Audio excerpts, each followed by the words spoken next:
আমরা পুজো দিয়েছিলাম, তার প্রসাদ চলে এসছে। আমরা যেটা দিয়েছি শুকনো ভোগ দিয়েছিলাম, আমরা ঠাকুরকে চড়িয়েছিলাম সেটাই। এটা আমরা আগেই বলি, আমি 1551 টাকার ভোগ চড়িয়েছিলাম। তো সেইটা আমাদের কাছে এখন এসে পৌঁছালো, উনি দিয়ে গেলেন পান্না, আমরা যার মাধ্যমে পুজোটা দিলাম। এই তো আপনাদের দেখায় কি কি আছে। এগুলো হচ্ছে মালপোয়া। এখানে 2 3 4 5 পিস মালপোয়া আছে, সাইজ দেখালাম। আর সব দেখাচ্ছি না, ভীষণ রস, এইটাকে নেওয়াই চাপ হয়ে যাবে। মানে ভালো করে বেঁধে আর একটা প্লাস্টিকে করে নিয়ে যেতে হবে। আমাদের অনেককে দেওয়ার রয়েছে, আমরা যা হয় আর কি পুজো দিলে সবার জন্য কিছু কিছু করে প্রসাদ নিয়ে যাব, সেই কারণেই। আচ্ছা, এটা আমি খুলতে পারবো না, এটা এই ওপর থেকেই আপনাদের দেখাচ্ছি মাটির ভাঁড়ে এটা রাবড়ি আছে। তো এটা ওই জন্য আমি আর খুলবো না, কারণ আমাকে যেহেতু নিয়ে যেতে হবে। যদি এখানেই খাওয়ার ব্যাপার থাকতো তাহলে ব্যাপারটা আলাদা। এইখানে প্রসাদ। এবার এই দুটোতে কি কি আছে দেখি। সুন্দর করে প্যাক করে দিয়েছেন ওনারা, এগুলোতে কি কি আছে সেটা দেখার জন্য এক্সাইটেড। প্রচুর করে দেওয়া রয়েছে,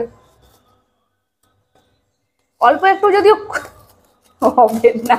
পুরোটা খুলবো, ঠিক খুলবো, খুলতে হবে। জানেন তো এই যে এই বাক্সগুলো বেশ ভালো লাগে না? আমার খুব ভালো লাগে বাবা, খুলতেই কত সময় লাগে। এই তো, আচ্ছা খাজাই আছে, খাজা আছে। এই যে এটাকে কি বলে গো, বালিশের মতো থাকে, এটাকে মা বলতে পারবে। এটা মনে খেতে হয় না, রাখতে হয় যেন সাথে। আর এখানে অনেক খাজা রয়েছে, অনেক। এই দেখুন, গোনা যাবে না, প্রচুর খাজা রয়েছে। এটাতে শুধু খাজারই বক্স। হ্যাঁ, এইটাতে শুধু খাজাই আছে।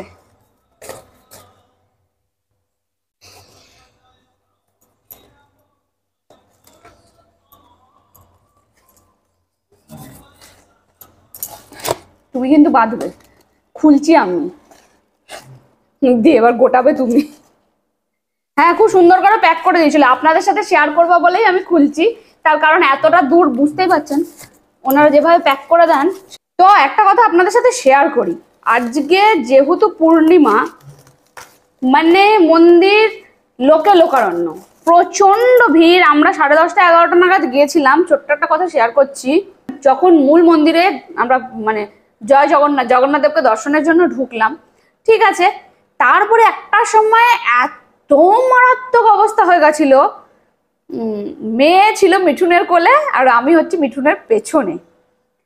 একটা সময় আমাদের কন্ট্রোলের বাইরে ছিল, মানে এত ধাক্কা ধাক্কি, এত ফোর্স, মানে যাচ্ছে না পরিস্থিতি আজকে।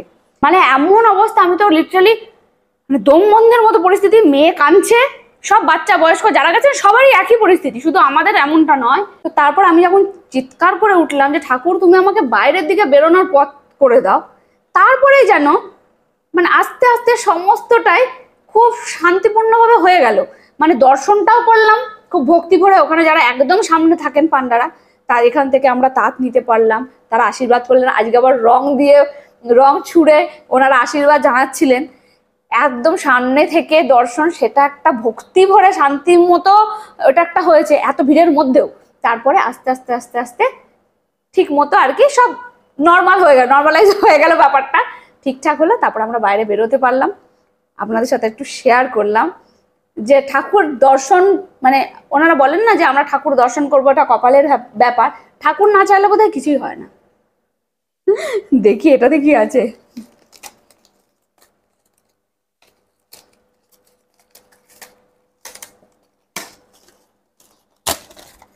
ও, এখানেও খাজা, এখানেও খাজা,